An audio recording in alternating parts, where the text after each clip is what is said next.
tal? Buenos días. Nos da mucho gusto saludar a todos los que están ahora con nosotros, desde la maestría en Comunicación y Política y de la línea de Comunicación y Política del doctorado de Ciencias Sociales de nuestra universidad.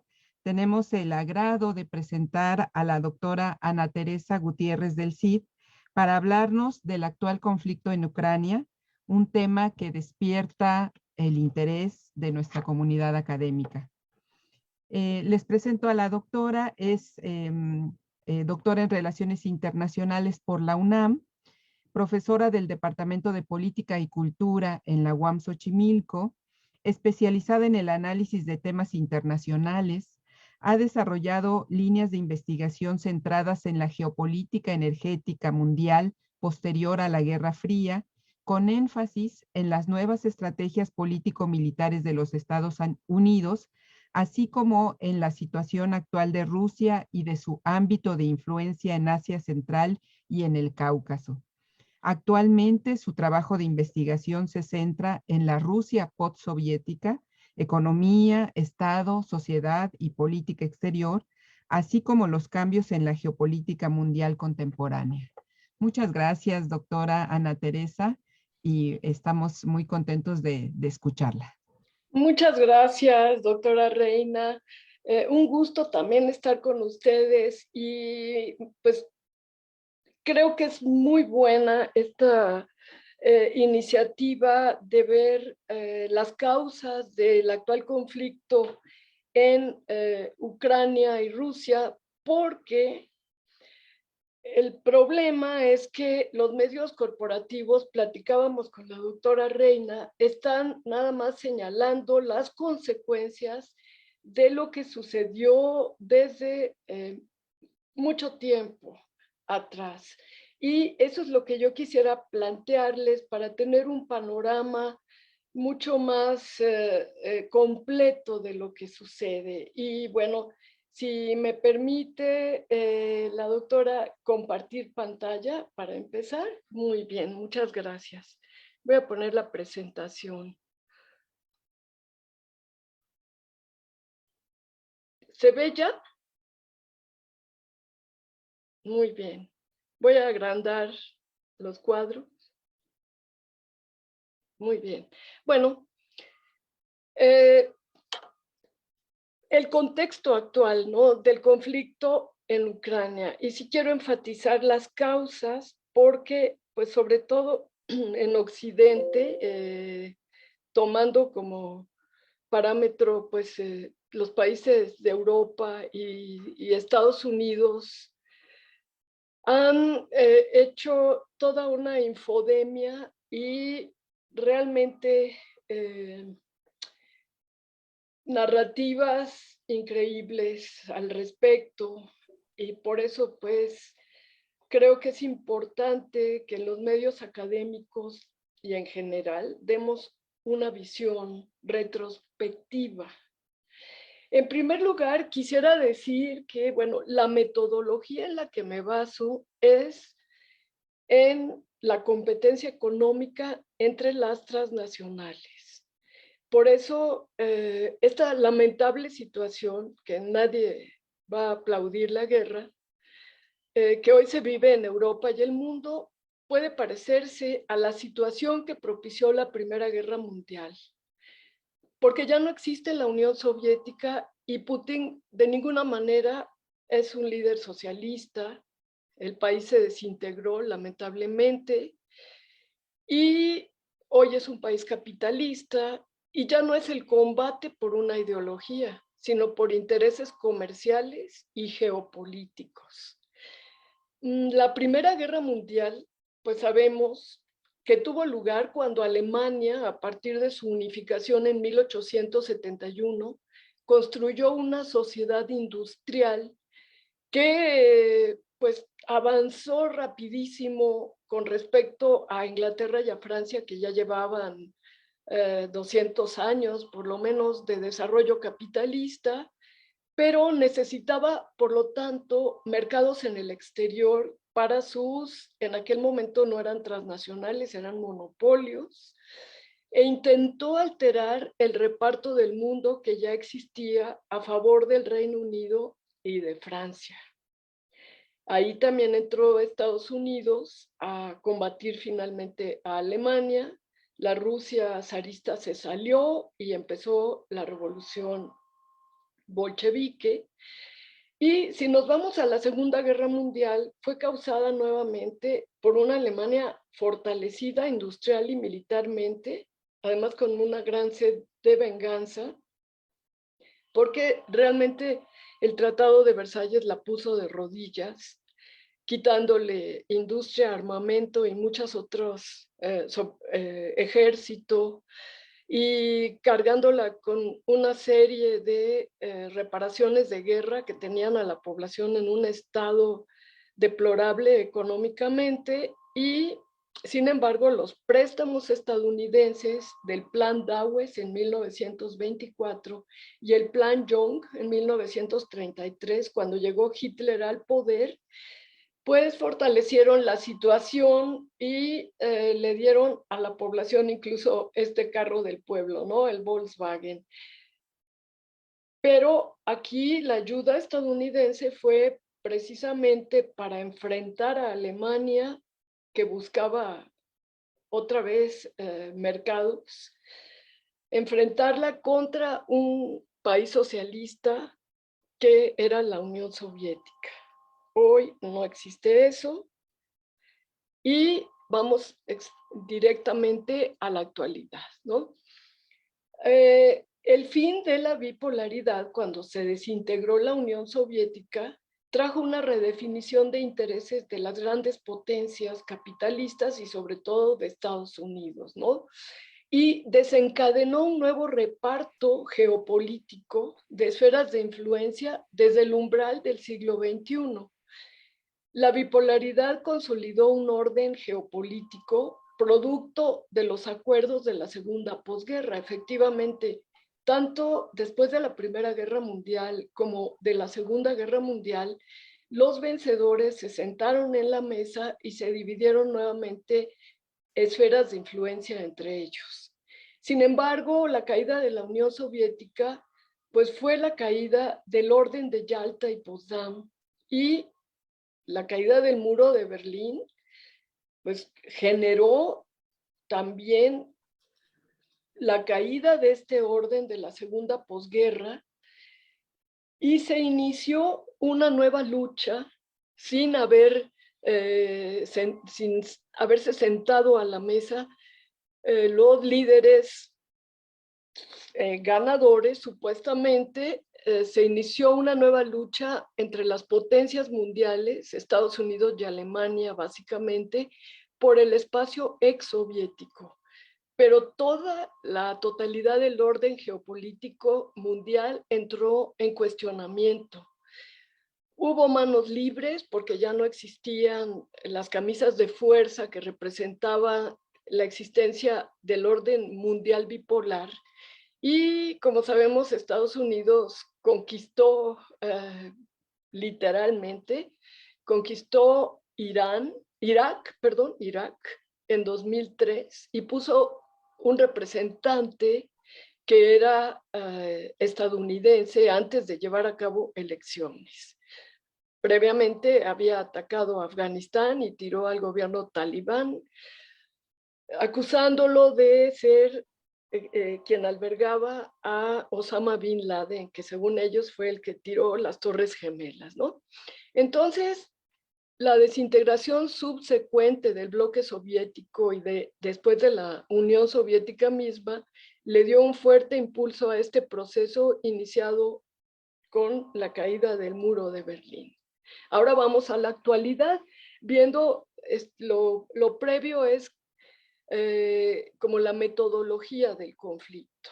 Es decir, ¿por qué surgen las guerras? En la época ya del capitalismo, que primero fue monopólico y hoy es transnacional. Obviamente es la competencia económica lo que obliga a los países a repartirse al mundo. Entonces, en ese sentido, como la Unión Soviética al desintegrarse creó 15 estados diferentes, de los cuales Rusia es el más grande, el más fuerte, el que negoció con Occidente quedarse con las armas nucleares, tanto de Ucrania como de Kazajstán y Bielorrusia.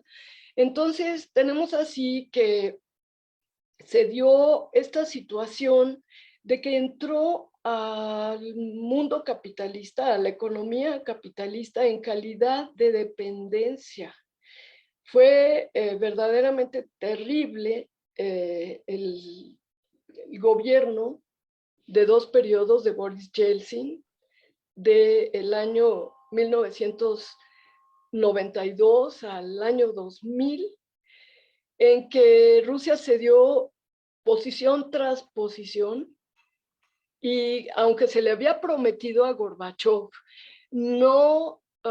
que no iba a expandirse la Alianza Atlántica, pues vimos todo lo contrario. Inmediatamente todos los países del exbloque soviético se integraron a la OTAN, menos Serbia, pues se desintegró Yugoslavia, Serbia no se integró, y por eso pues hubo este descontento con Serbia, y incluso las repúblicas bálticas se integraron siendo exrepúblicas soviéticas, y todo esto creó un cerco geopolítico alrededor de Rusia. Polonia fue fortalecida enormemente por Estados Unidos. Hoy es el enclave estadounidense en Europa. Ya no Alemania, después de su unificación, como sabemos, empezó a crecer muchísimo industrialmente, empezó a tener una política de poseer maquiladoras en Europa del Este, en los países que eran antes del bloque soviético, y así se llegó al conflicto en Ucrania. ¿Por qué? Porque desde 2004 hubo un golpe de Estado en Ucrania que se llamó la Revolución Naranja. Y desde entonces siguió el proceso en Ucrania, tiene muchísimos años, desde 2004, en donde subió al poder Yushchenko, que intentó acercar a Ucrania hacia la OTAN y hacia Occidente.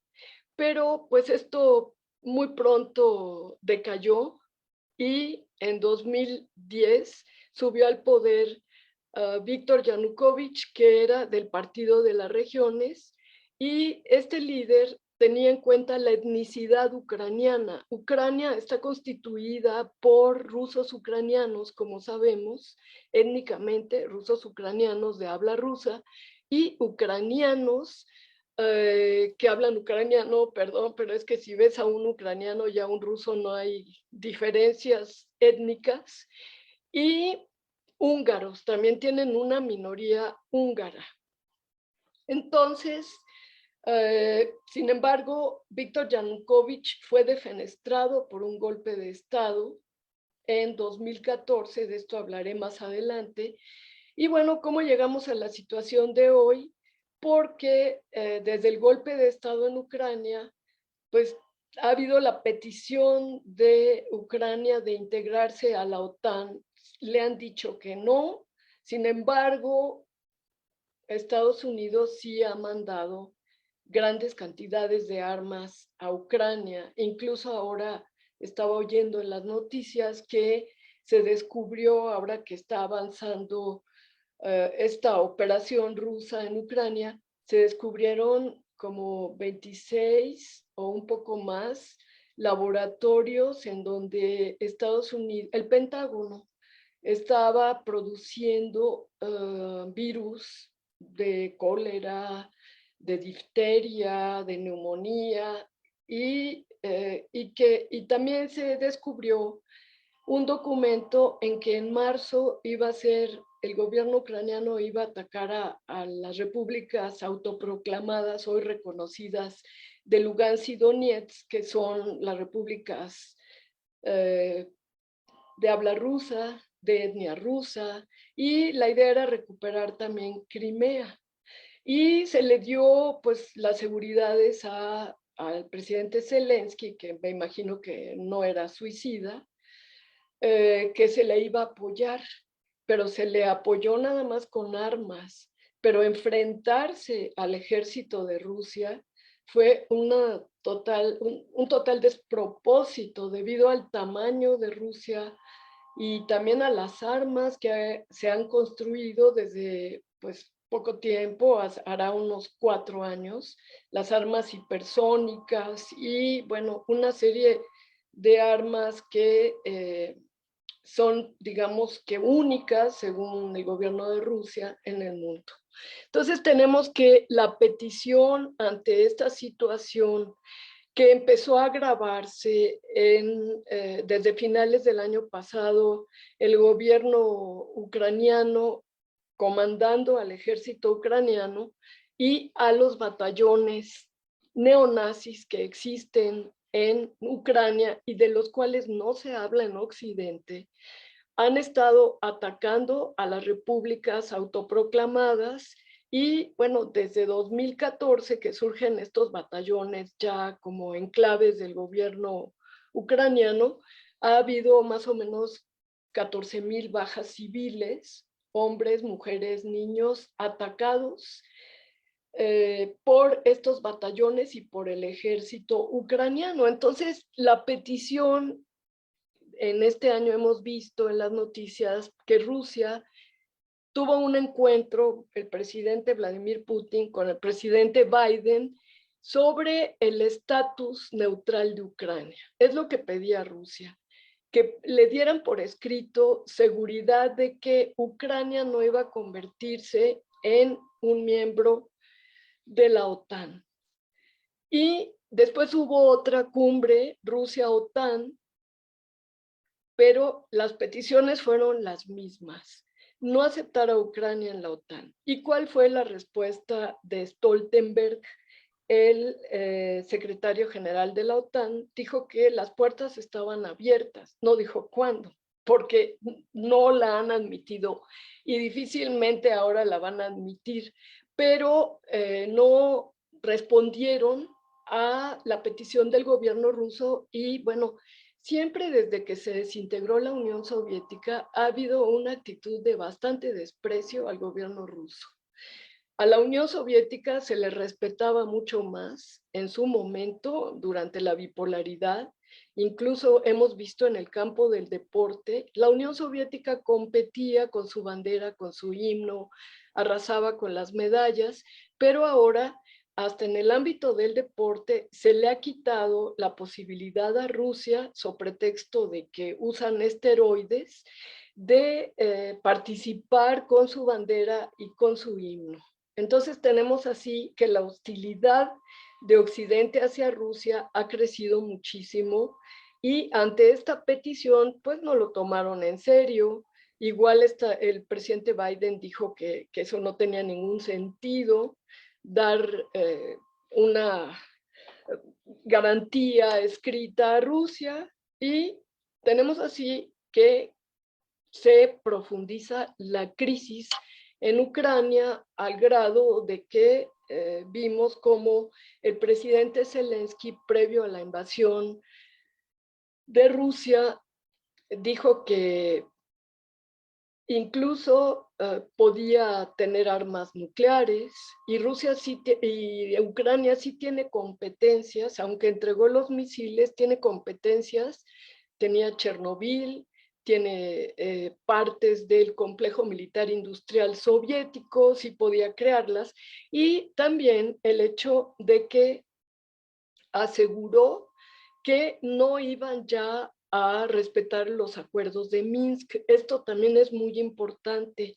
porque los acuerdos de Minsk fue el ofrecimiento del Consejo para la Seguridad y Cooperación de Europa que le hicieron al gobierno ruso en 2014, los europeos, diciendo, bueno, ya Ucrania perdió Crimea, pero las repúblicas de la cuenca del Don, que por cierto son repúblicas bastante industrializadas y donde hay mucha riqueza minera, pueden negociarse con un formato llamado de Normandía, en donde entrarían Francia, Alemania, Rusia como observadora y Ucrania.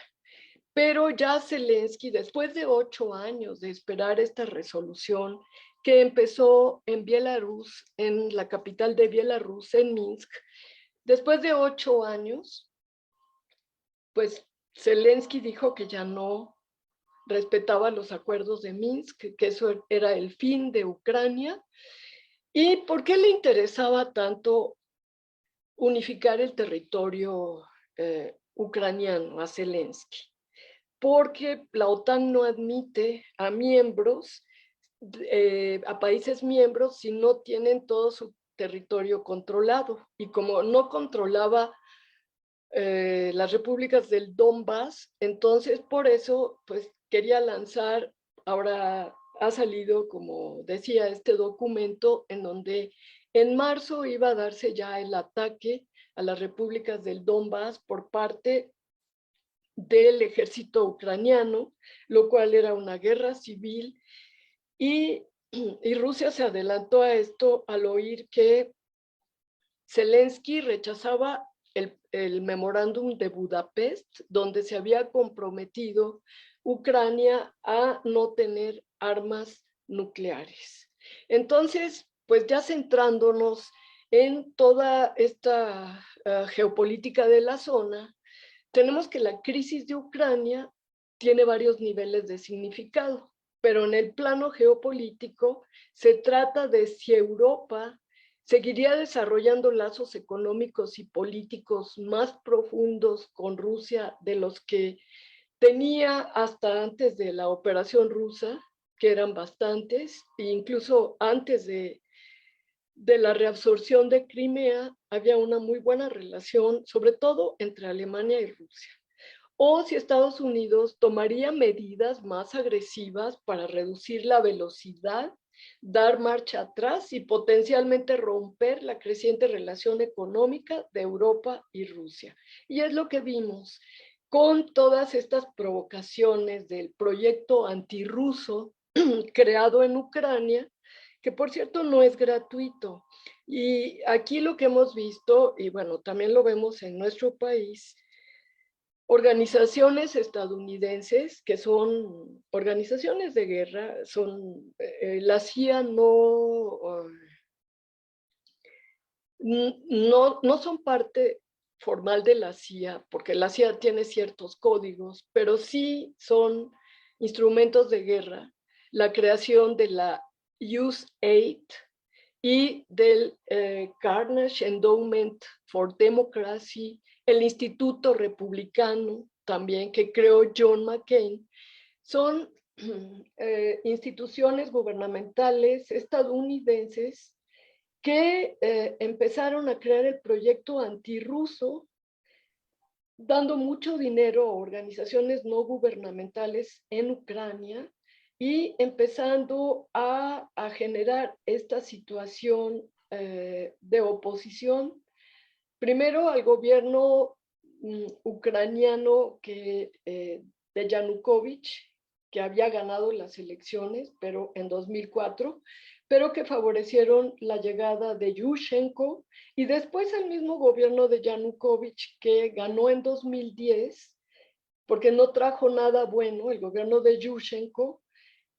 a la población ucraniana, y pues posteriormente estas organizaciones ayudaron a crear el Euromaidán, donde personajes como Victoria Nuland, que por cierto hoy declaró en el Congreso, o ayer, que los laboratorios, en el Congreso estadounidense, que los laboratorios ucranianos hechos por el Pentágono, había que destruirlos antes de que llegaran los rusos, pero ya algunas informaciones se infiltraron y se vio precisamente que ahí se estaban creando virus muy patológicos para la población. ¿Cuál era el objetivo? Realmente, ¿cuál es el objetivo? Bueno, entonces tenemos así que los intereses estadounidenses vieron el surgimiento de la crisis general en Ucrania en 2013, cuando se dio el Euromaidán, como una oportunidad para asegurar aún más la hegemonía económica mundial de Estados Unidos mediante la prevención de lo que se percibía en la geopolítica estadounidense como una peligrosa desviación de Europa hacia una mayor integración económica con una Rusia que resurge. Esto, desde luego, es muy bien conocido por la creciente dependencia de Europa del gas y de la energía rusa. En la última década, la dependencia de Europa ha crecido hasta ocupar al menos una tercera parte del gas de Rusia, de la Europa occidental. Alemania depende en un 55% de la importación de gas ruso.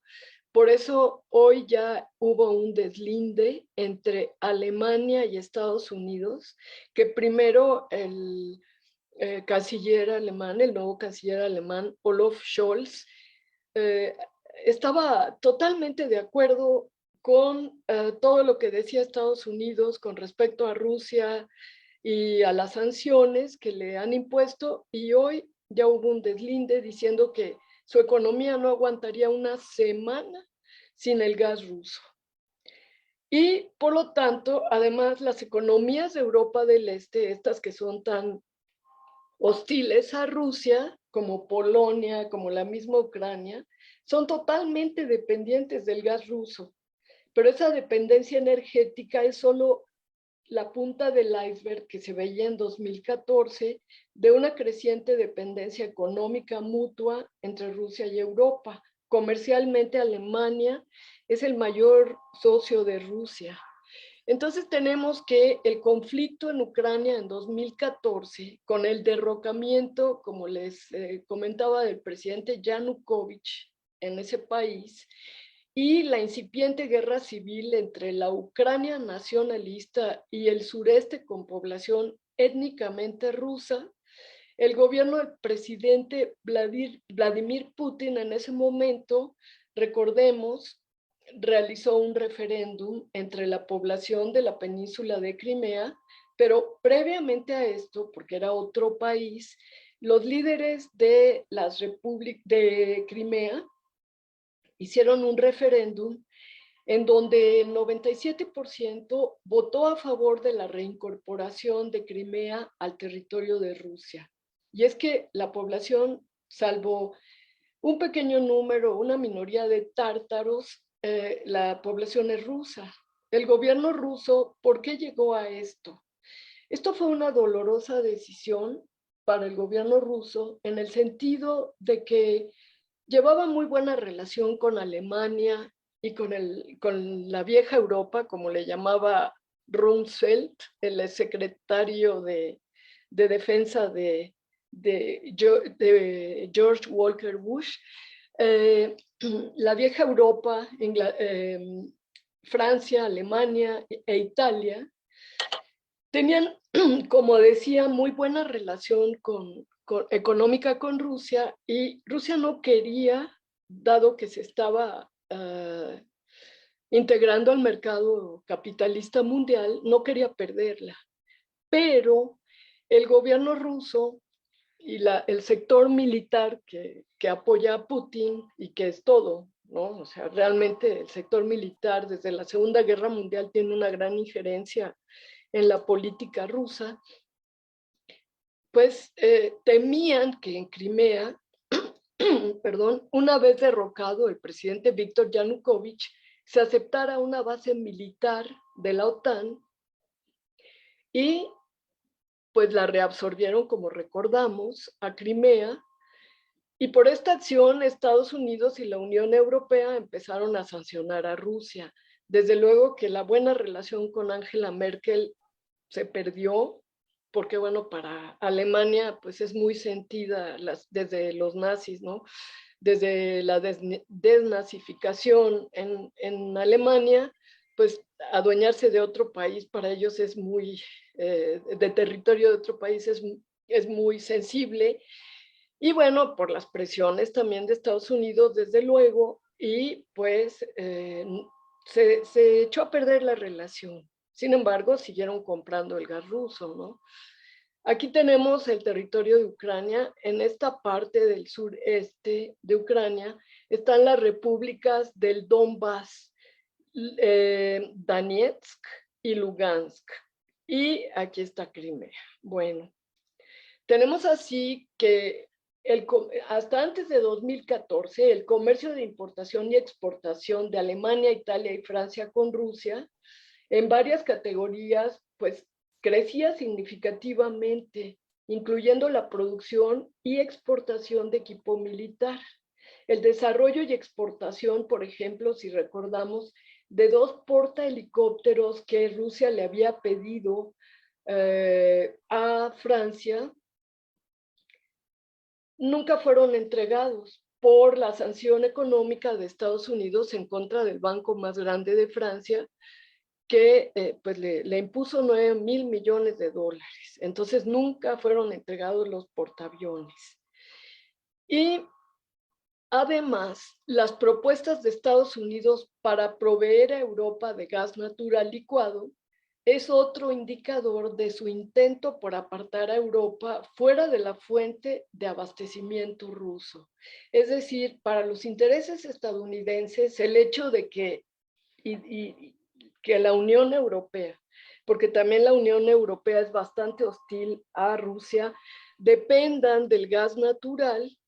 Se ha tratado de diversificar en años, hablan los europeos de diversificar su abastecimiento de gas, pero pues realmente salvo Marruecos, Argelia, que le venden un poco de gas, no pueden diversificar. Entonces, Estados Unidos, que sabemos que empezó esta revolución de petróleo y gas con la extracción por fractura hidráulica de gas lutitas y de petróleo, empezó a proponer a Europa en general llevar gas estadounidense a través de buquetanques. Pero claro, los europeos dijeron, es que es más caro y menos seguro porque tiene que atravesar el océano, pero además con la crisis actual económica después de la pandemia, a donde se han dirigido los buquetanques no es a Europa, sino a Asia, porque les pagan mucho mejor los asiáticos a los Estados Unidos por su gas lutitas. Entonces, Europa, como sabemos, está en este momento en un problema enorme con respecto al gas.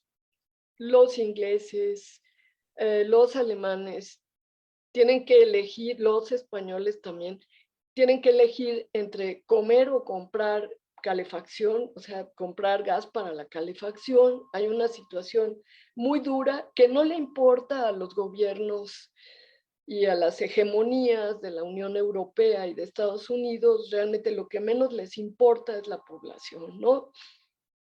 Entonces, Europa, por lo tanto, es muy importante para Estados Unidos porque es su enclave en más allá del Atlántico, y ya Rusia, en su opinión, había avanzado demasiado, como decía. Entonces, cuando se ve de manera más global y estratégica, lo que parece ser una política errónea, aventurera de Estados Unidos en Ucrania, que se pone en marcha y que es dirigida por esta ala neoconservadora en el Departamento de Estado, donde Victoria Nuland, esposa de de Robert Kagan, que es un neoconservador que incluso habla de desaparecer la ONU, y bueno, él realmente tuvo su auge durante el gobierno de George Walker Bush,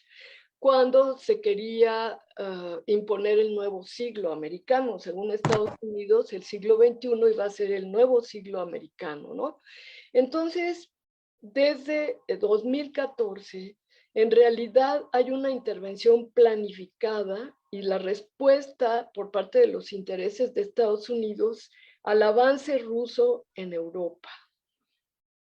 Esta intervención directa de Estados Unidos como decía, desplazó al gobierno de Yanukovych y además a los europeos mismos, porque en el Euromaidán no solamente estuvieron estadounidenses, sino también alemanes. Curiosamente, esa era, digamos, la falta de respeto, digámoslo así, a un país con el que comercias como Rusia, donde obtienes tu gas, pero a la vez quieres tirar al gobierno, con esta revolución de colores o golpe blando, que si vemos, el origen de esto está en la teoría de Gene Sharp, fallecido hace como un año, en que hablaba que se podían hacer revoluciones a la inversa, es decir, no a favor de la población, sino que son realmente golpes de Estado, que Estados Unidos ha utilizado esta tecnología política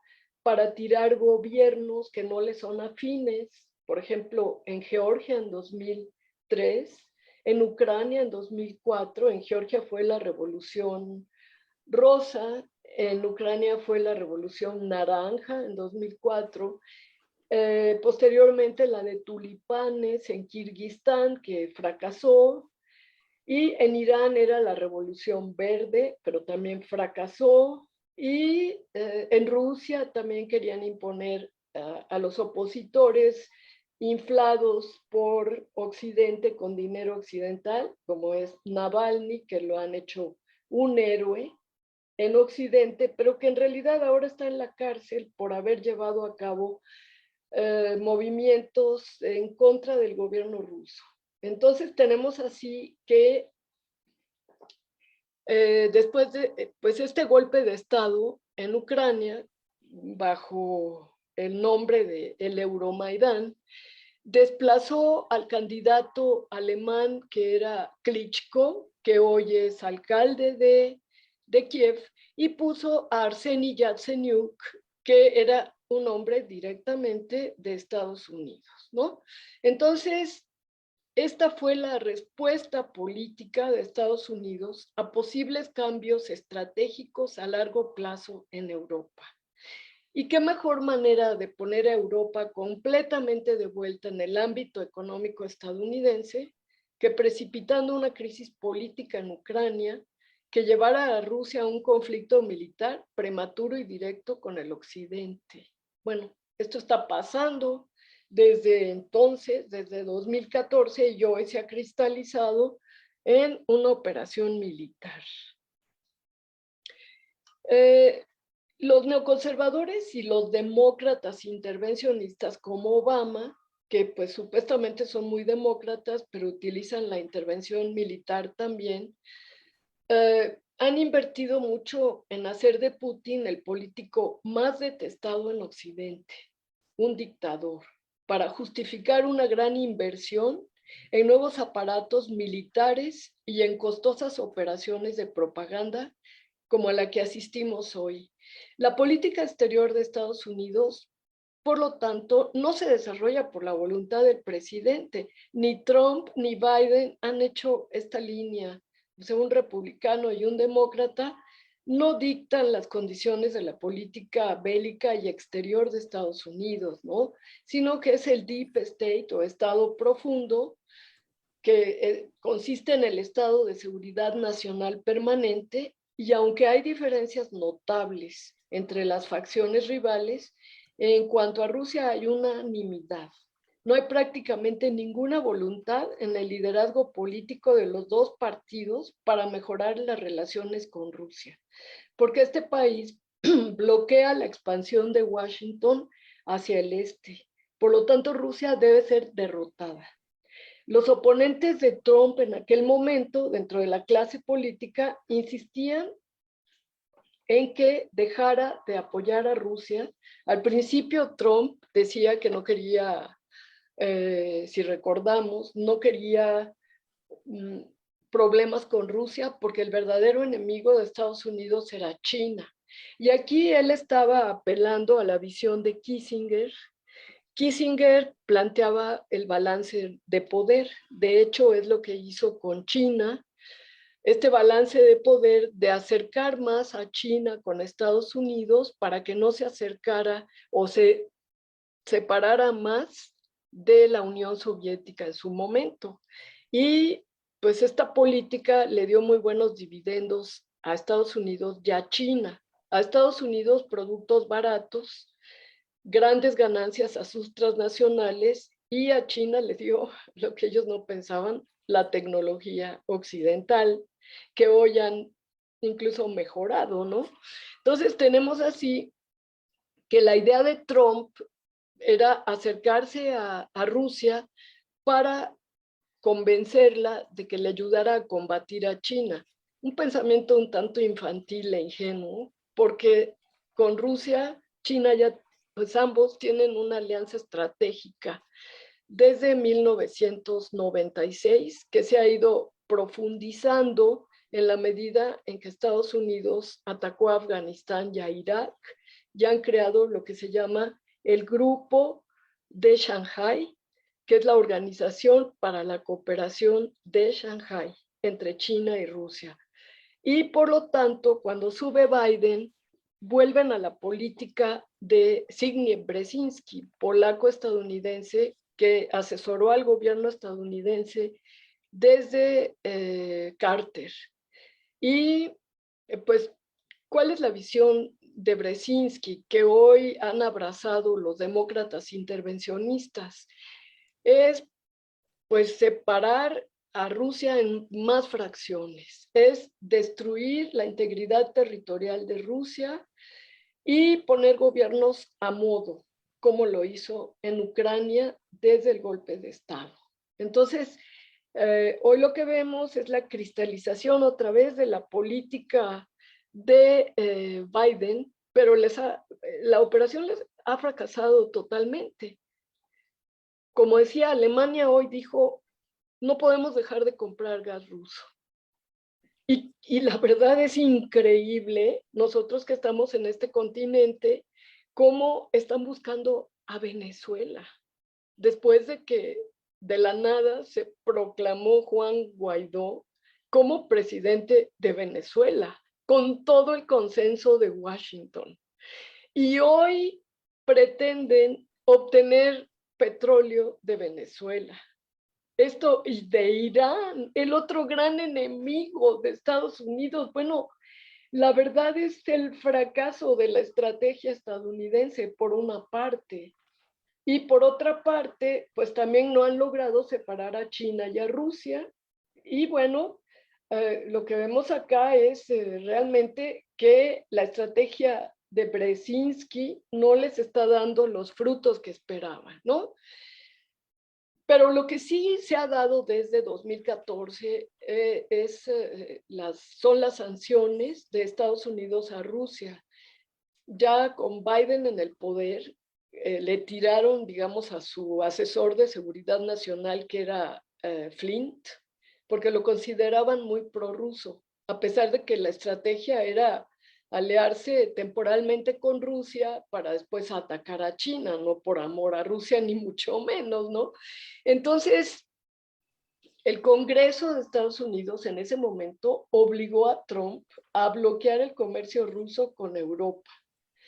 Y el proyecto de ley aprobado en ese momento con protestas de Alemania y Francia intensificó las tensiones entre Washington y sus aliados de la OTAN. Recordemos cómo era grosero y poco diplomático Trump cuando dejó con la mano extendida a Angela Merkel y los obligaba a que pagaran más es decir, que pagaran por ser miembros de la OTAN, aunque pues el acuerdo fundamental había sido formar un bloque de alianza atlántica contra la Unión Soviética después de la Guerra Mundial, de la Segunda, en donde la cobertura era gratis para los gobiernos occidentales. Y el objetivo de estas sanciones, porque empezó desde Trump, para pues ejemplificar que el acercamiento a Rusia no era en buen sentido, sino era para aislar más a China, ¿no? El objetivo de las sanciones era vender el gas licuado estadounidense a Europa, pero como decía, el gas ruso es más barato y está más cerca. Y el paquete también en ese momento incrementó las restricciones a terceros países para hacer negocios con empresas rusas, en particular en el sector energético. Lo que yo creo que hizo que Olaf Scholz, el canciller alemán, al principio sí estuviera totalmente de acuerdo con Estados Unidos en las sanciones, ahora a partir de la operación de Rusia en Ucrania. Sin embargo, pues la realidad es más fuerte que la ideología, ¿no? Y pues ya declararon, ¿no? Es que no vivimos una semana sin el gas ruso, ¿no? Entonces, a pesar de estas sanciones, la ley, decían los alemanes, está colgando como una espada de Damocles sobre las compañías, dijo el presidente del Comité Alemán de Relaciones Económicas de Europa del Este, y sería una interferencia flagrante en nuestra provisión de energía en Europa y daría como resultado un aumento en los precios de la energía y un declive en la competitividad de las empresas europeas, que es lo que está pasando. Y bueno, este proyecto existe, es decir, el Nord Stream 1 fue creado puesto en marcha en 2011, en donde de un puerto ruso, Viborg, se transporta bajo el lecho marino del mar Báltico gas natural a un puerto de Alemania, a dos de hecho, Greifswald y Reden.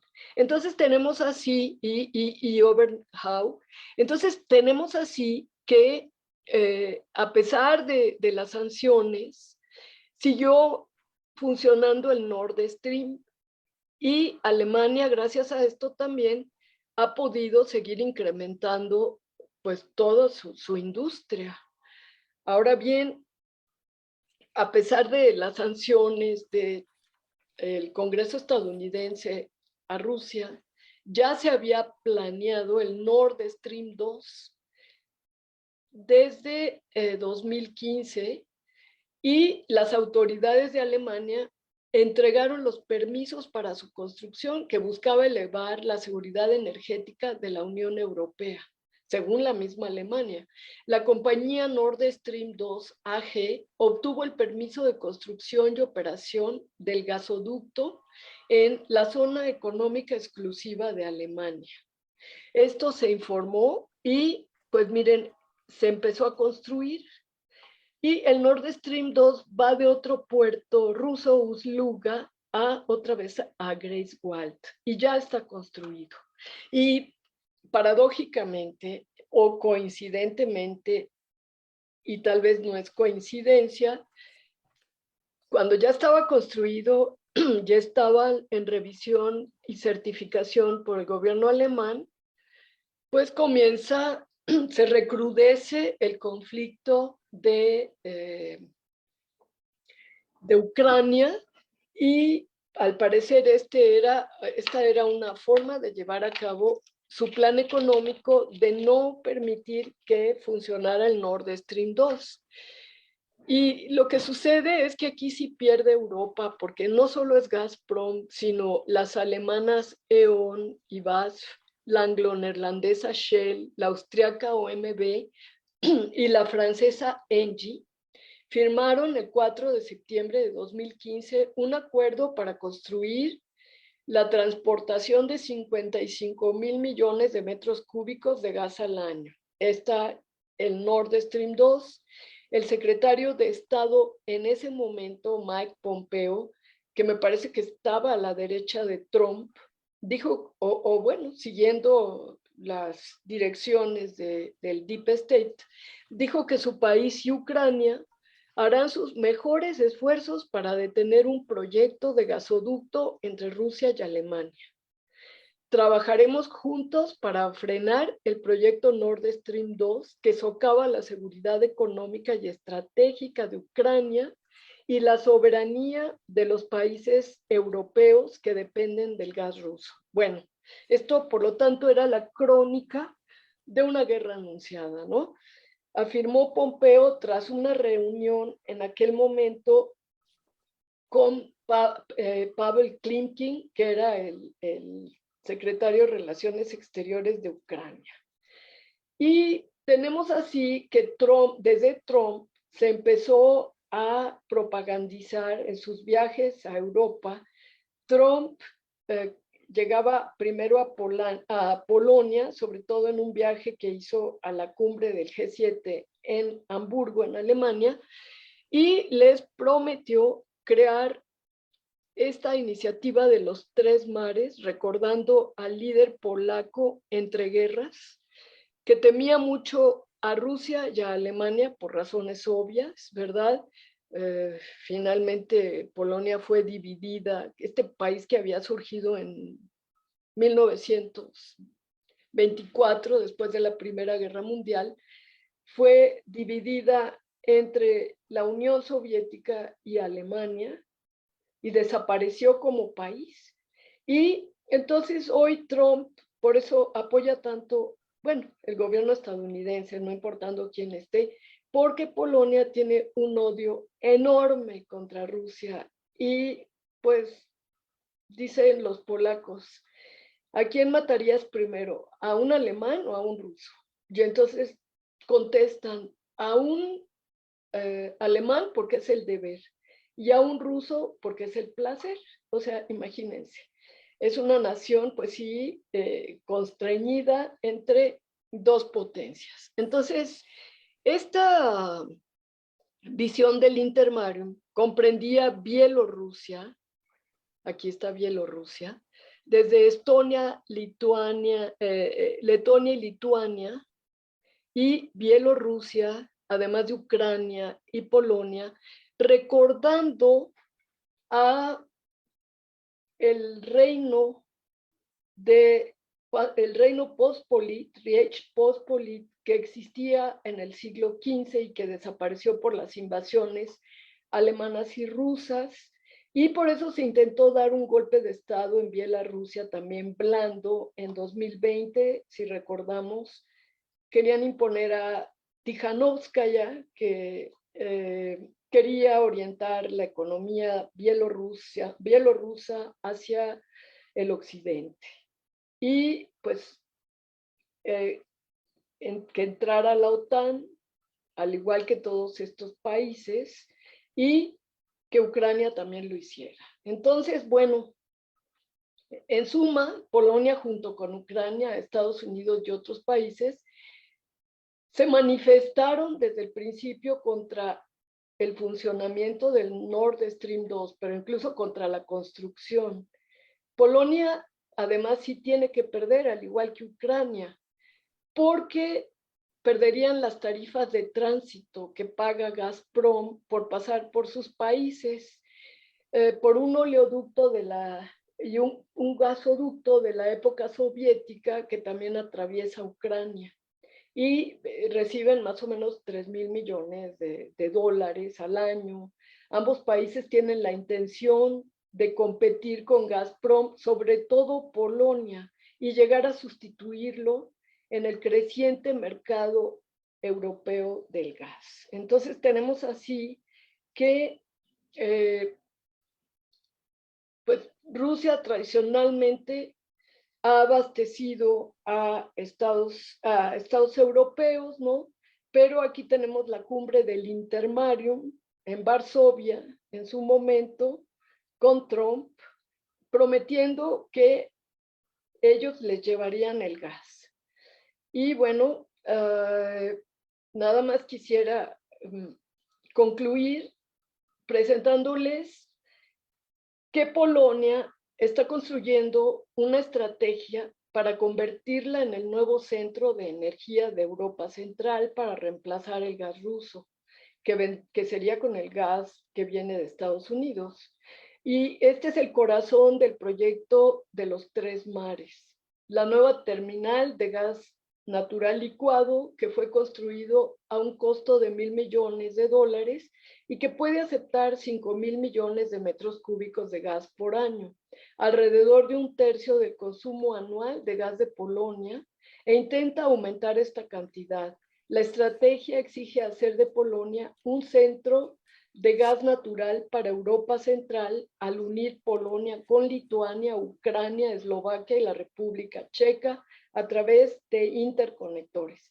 Y es aquí donde se dio realmente el conflicto, porque se está construyendo una central para hacer de Polonia el país más fuerte energético de Europa, mientras que el Nord Stream 2 haría a Alemania el país más fuerte energéticamente, porque ese Nord Stream 2 haría de Alemania un centro de abastecimiento de gas para países europeos. Y yo creo que este es el fondo, entre otras cosas, del conflicto. Y yo aquí lo dejaría para, pues, que lo comentemos y bueno, pues dejo de compartir.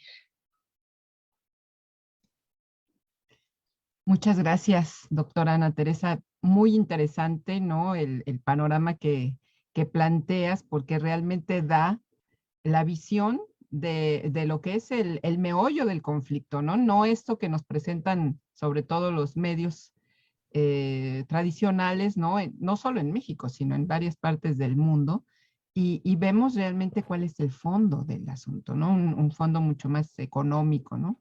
Bueno, les damos la palabra a quien quiera hacer alguna pregunta o algún comentario de lo que nos presentó la doctora Ana Teresa Gutiérrez.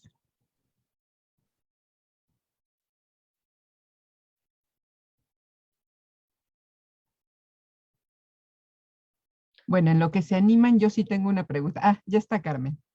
No, yo primero que nada agradecerte, Ana Teresa, porque es una visión realmente analítica y de la situación en su complejidad. Y espero y ojalá nos autoricen, que hayan grabado y nos autoricen para difundir esta conversación, esta ponencia, porque pues creo que una de las maneras de atacar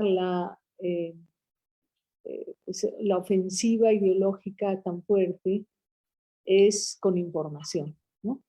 Y creo que pues eso es lo que está faltando en la población general mexicana y de todo el mundo, ¿no? Entonces creo que este conocimiento de cómo son los entretelones del poder y también los riesgos que como países, o sea, no casualmente durante la Guerra Fría se creó el Frente del Tercer Mundo y creo que esta es una oportunidad de pensar en ello, ¿no? O sea, de ir generando esta idea y creo que la academia es un espacio propicio para ello, de la necesidad urgente de un contrapeso a Estados Unidos, ¿no? Que se convirtió por muchos años en un mundo unipolar, ¿no? Y ya se la creyeron, ¿no? Y que creo que no, o sea, necesitamos un mundo no bipolar, sino multipolar. Y creo que, bueno, y esto cómo se puede pensar desde todos los espacios públicos, ¿no? Y generar esta idea de necesitamos un mundo multipolar y una fuerza que vaya contrarrestando esta polaridad. Creo que en lugar de pensar de que uno se vaya de un lado o de otro, que es muy importante que esté Alemania por un lado, China por otro, y que se empiece a generar esta multipolaridad en una discusión política realmente Claro, ellos son los que tienen más fuerza, recursos, lo que quiera, pero también nuestras voces cuentan, ¿no? Entonces creo que pues denunciar también todas estas maneras, como tú dices, de golpes de Estado blando que se han dado bueno, en América Latina constantemente se dieron, ¿no? Y se siguen dando, ¿no? O sea, toda la persecución contra Correa, toda la persecución contra Lula. Creo que, bueno, es evidente toda la persecución en contra de Venezuela, sin quitar, ¿no? Las responsabilidades y las atrocidades que se cometan desde esos gobiernos, ¿no? Pero una visión compleja de la problemática es lo que necesitamos, ¿no? O sea, no con quién te vas, con melón o con sandía, sino un análisis a fondo, complejo. Y bueno, y te agradezco mucho porque, primero, para la comprensión del problema y segundo, porque justamente estás planteando esa visión compleja de las cosas. Así que muchas gracias. Al contrario, Carmen, muchas gracias a ti y qué gusto verte. Igual estaba viendo a Silvia Vidrio, ¿no? Qué gusto. Ajá. Sí, totalmente hay que ver las causas detrás, porque pues los medios quieren la opinión pública, ¿no? O sea, quieren formar la opinión pública, quieren finalmente nuestro voto, ¿no? Veamos cómo critican a López Obrador por no imponer sanciones a Rusia. Digo, ¿qué tenemos que ver nosotros, no? O la embajadora ucraniana atacando a un periodista que si le, por ser, dar la visión rusa, que si le pagaban en rublos o en tamales, ¿qué es eso, no? Evidencia el tipo de gobierno que tiene Ucrania en este momento y la presión de Ucrania para que rompiéramos relaciones con Rusia. O sea, eso se ve que está detrás de Estados Unidos totalmente, ¿no?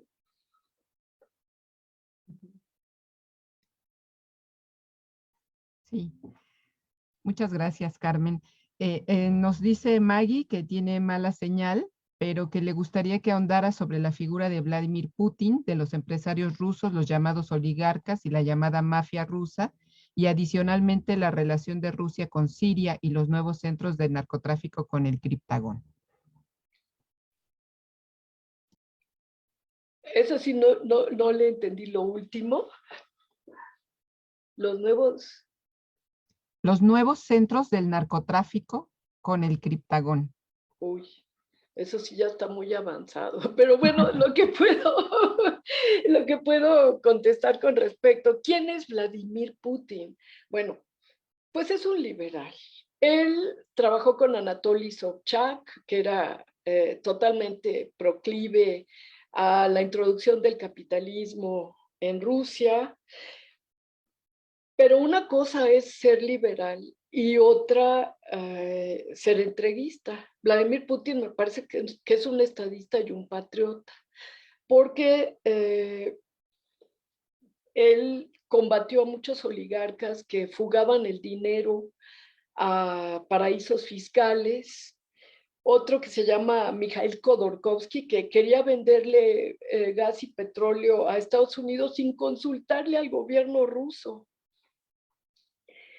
Entonces se creyeron mucho lo del libre mercado. Entonces el gobierno ruso, pero además son gente que robaron mucho al Estado. Esto para nosotros no es ajeno, porque esa nueva derecha es mundial, ¿no? La derecha de Boris Yeltsin, que se repartió los activos de la Unión Soviética, como aquí se repartieron Telmex, Pemex, la desintegraron, la desmantelaron.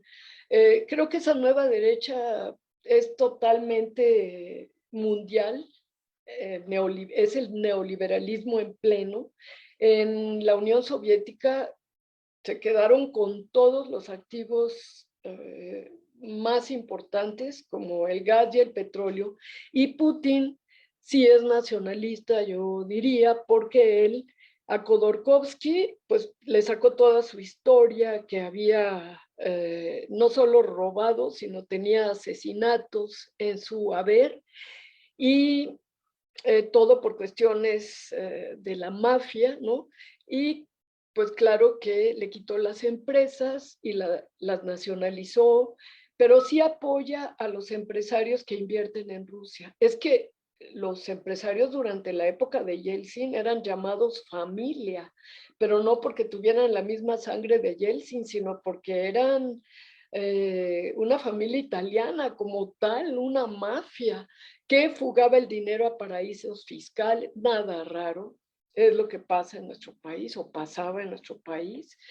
Hemos visto cuánto dinero se ha robado esta gente, y en contra de eso la población, sobre todo los jóvenes, no tienen estabilidad laboral, no tienen una serie de derechos, ¿no? Como un trabajo estable, como acceso a pues una vivienda, tantas cosas que vemos en la juventud actual.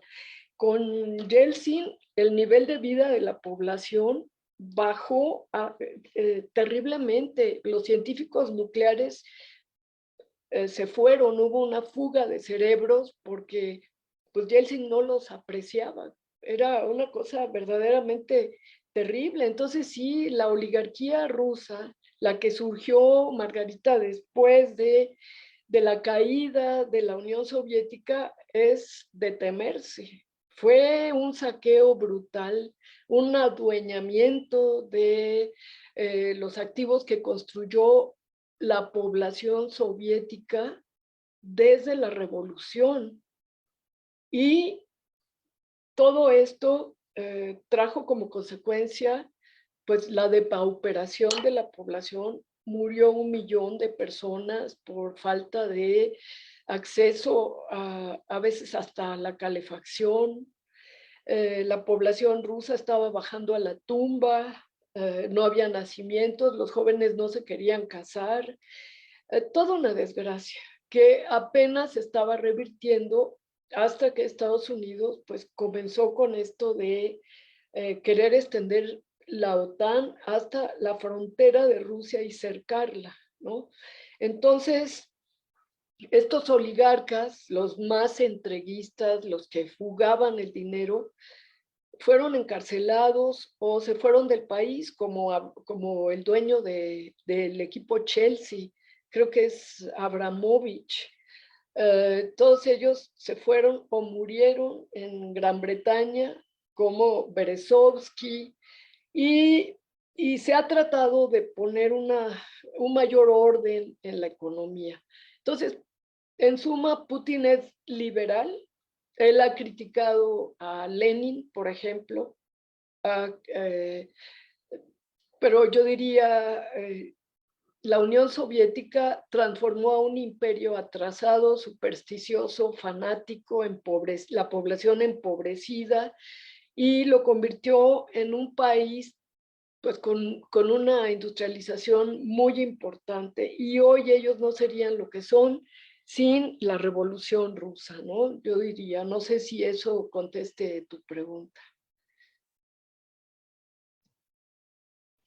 Gracias.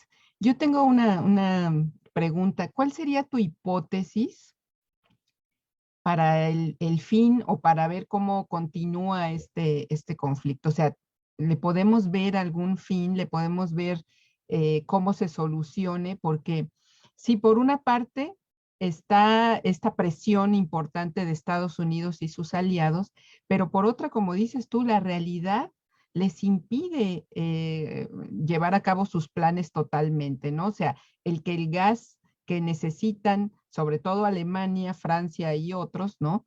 Pues sea, digo, es impensable, ¿no? Que lo transporten en barcos todo lo que necesitan cuando por otro lado tienen un gasoducto, ¿no? Entonces, ¿cuál es tu pronóstico un poco para este conflicto? Y luego está Nicolás. Bueno, primero que nada, me parece que orillaron a Rusia a hacer esta intervención, ¿no? Y eso le ha traído, pues, problemas de imagen, obviamente, pero no podían actuar de otra manera porque, pues, están estas evidencias de los laboratorios en donde hacían enfermedades. Ya ven que cuando surgió el coronavirus, pues también había una de las hipótesis era que fue un virus creado en laboratorio, ¿no? Porque es demasiado mortal, ¿no? Eh, realmente no les quedaba otra opción, a menos que, porque bueno, es como si lo vemos desde este lado, si la crisis de los misiles, cuando Estados Unidos quiso poner misiles en Cuba, pues sabemos lo que pasó. Inmediatamente estuvimos al borde de una guerra nuclear.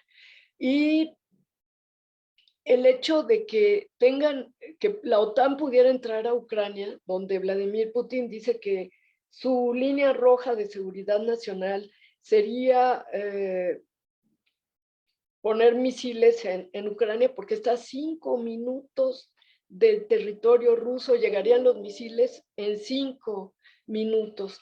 Entonces, yo creo que se va a imponer el principio de realidad. Los europeos van a tener que, la Unión Europea dice que en 2030 ya no va a comprar gas a Rusia. Bueno, a ver, ¿no?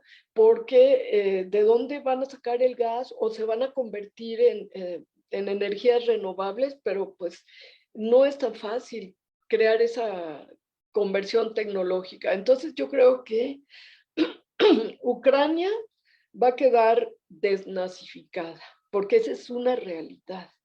Hay los batallones Azov, son herederos de los colaboracionistas durante la Segunda Guerra Mundial que se aliaron con los nazis y tuvieron que combatirlos. Ucrania yo creo que va a tener un gobierno que responda a su etnicidad, porque este gobierno nacionalista, como los previos, le había quitado el idioma ruso. Si eras ruso, no tenías posibilidades de tanto de trabajo si no hablabas ucraniano. Cuando Yanukovych tenía legalmente los dos idiomas como oficiales. Entonces, yo creo que se va a desnazificar y se va a crear una Ucrania más neutral, que eso es lo que pide Rusia, no quiere, como dice la propaganda mediática, invadir a Ucrania, quedarse con el territorio ucraniano, no, ni siquiera con las repúblicas del Donbass, porque el Donbass van a ser Lugansk y Donetsk repúblicas independientes, ¿no? Entonces se va a neutralizar la política ucraniana y creo que Estados Unidos va a tener que medir ahora a Rusia, porque no fue lo mismo la Rusia desintegrada cuando estaban de rodillas a lo que es hoy Rusia, que se ha recuperado a pesar de las sanciones. Y los europeos creo que van a seguir comerciando con Rusia. Me parece que ese va a ser el escenario. Y lo más preocupante es que para Estados Unidos, que siempre ha visto como una pesadilla la alianza de China y Rusia, lo más preocupante es que está creciendo esa alianza para crear, lo que decía Carmen, un mundo multipolar, donde los centros de poder nos permitan movernos a los países en desarrollo mucho más tranquilamente que tener un dictado de una sola potencia, ¿no? Eso creo que va a pasar. Muchas gracias. Nicolás, tenías una pregunta. Sí, ¿qué tal? Buenos días. Es apenas un comentario. Primero, bueno, muchas gracias, Teresa, porque la verdad que eh, hay una lectura ahí, un estudio ciertamente muy, muy exhaustivo. Un poco el resquemor, por lo menos que yo el último tiempo, es que era siempre un abordaje muy maniqueo, ¿no? De pronto uno hacía la observación de que trataba de salirse un poco de esa ecuación de esa bipolaridad que insisto, también un poco me suscribo, digamos, a la lectura que hace Carmen de tener una visión un poco más multipolar. La entiendo yo como una lectura geopolítica, digamos, un poco más compleja, que salga de ese esquema maniqueo. Y un poco lo que observaba era eso, que uno hacía apenas una observación, digamos, que intentara salir de esa ecuación y ya lo ubicaban, digamos, de la vereda de enfrente, como diciendo, bueno, no, entonces estás, incluso hasta con lecturas muy despiadadas, como diciendo, bueno, estás a favor de la guerra o estás a favor de Rusia, cuando en verdad uno trata de hacer simplemente esa observación, digamos, ¿no? En relación con la figura de Putin, por ejemplo, algo que puede llegar un poco a comprender su figura, su carisma. Hay una entrevista muy conocida en donde Putin dice, ciertamente, el que quiere restablecer la Unión Soviética es un desquiciado, dice Putin, pero el que no la añora es un desalmado, digamos, ¿no? Como siempre está en esa cosa medio bífida.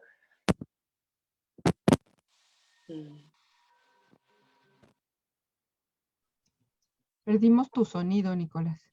Sí.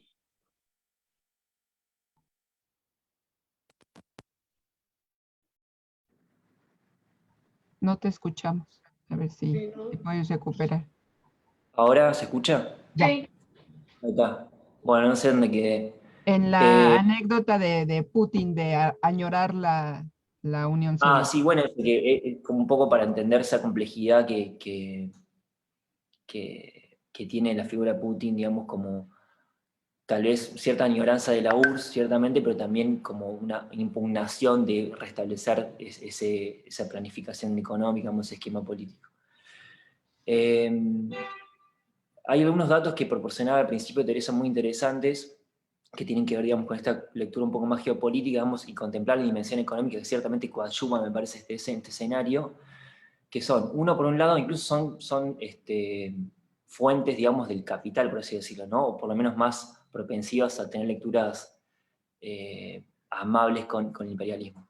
Una es, por ejemplo, la de Forbes del 2018, donde compara el estado de Texas con el de Rusia, y simplemente solo el estado de Texas es 400.000 millones de dólares más grande en términos económicos que toda Rusia, ¿no? Con una población sensiblemente menor, digamos, que toda Rusia.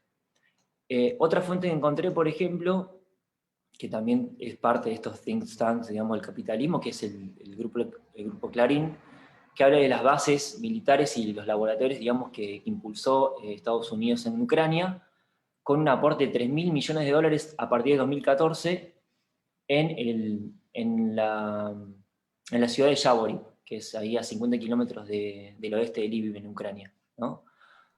Son todas, insisto, son todas fuentes además que no son, digamos, particularmente radicales, digamos, ¿no? Son fuentes, digamos, de Capital. Forbes, digamos, públicamente conocida como una fuente, digamos, financiera del Capital, Claro. y el grupo Clarín también, digamos, ¿no? Entonces, incluso solamente con esgrimir estos argumentos, uno ya era de pronto un preconizador de la guerra de pronto un defensor acérrimo, digamos, de Rusia, cuando ciertamente me parece que era un poco correrse de ese eje, correrse de esa ecuación maniquea y tratar de entender un poco más la complejidad de un conflicto geopolítico.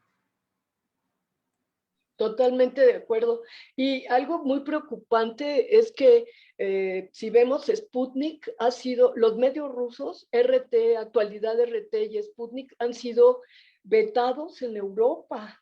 ¿Para qué? Para tener unanimidad de pensamiento y que no haya otra información. De hecho, pues se supone que en la democracia debes tener acceso a varias fuentes de información, pero aquí vemos lo fallido que esto resulta. Claro que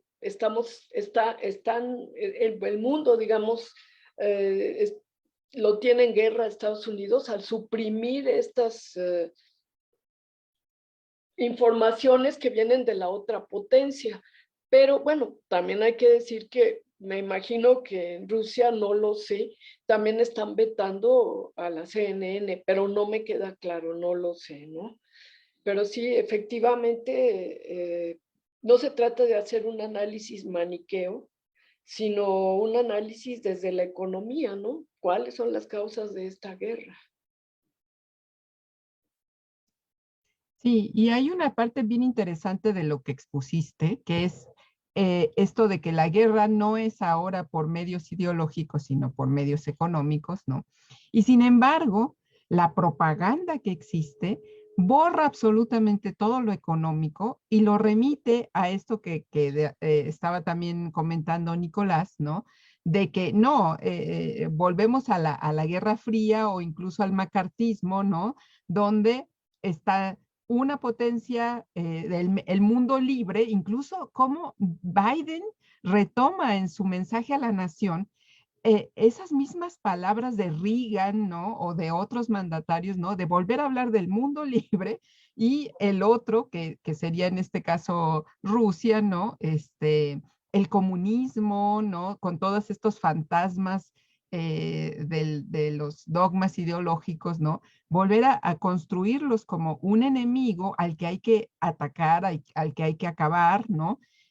Y donde borran absolutamente toda esta geopolítica que tú nos estás explicando, ¿no? Me parece muy interesante esa visión que tú nos presentas de decir, esta parte ideológica en realidad lo que está ocultando es el trasfondo económico tan fuerte que existe. Y me acordé también de una gráfica que vi, ya no me acuerdo en qué medio, ¿no? Pero donde se veía las bases militares que Estados Unidos ha puesto con respecto a lo que había antes de la Guerra Fría, ¿no? Y cómo ha ido llenando en estos países de los que se ha ido apropiando, ya sea materialmente o sea con sus tipos de intervención, y ha ido cercando, no solamente con las sanciones económicas, sino también con la parte militar, a Rusia, ¿no? No sé cuántas son, pero bueno, las Sí, sí, distribuyó por todo el muchas. territorio, ¿no? Sí, sí, sí, sí, totalmente. Bueno, ahora lo que también asombra es que ser ruso en Europa es ser lo peor. Como decía Nicolás, si hablas de la guerra, ya estás con los rusos, eres ruso, o eres prorruso y ya no sirve lo que dices. O sea, es un maniqueísmo terrible. Y bueno, no sé por qué tienen que ir contra las características étnicas de las personas, ¿no? Por su idioma, por su origen étnico. Pero sí está pasando en Europa. Incluso hay algo ridículo en una universidad italiana que pues recuerda al fascismo, ¿no? Cuando quemaban libros. En una universidad italiana suprimieron un curso de Dostoyevsky porque era ruso. Díganme, están dejando de tocar algunas piezas de los clásicos de música ruso.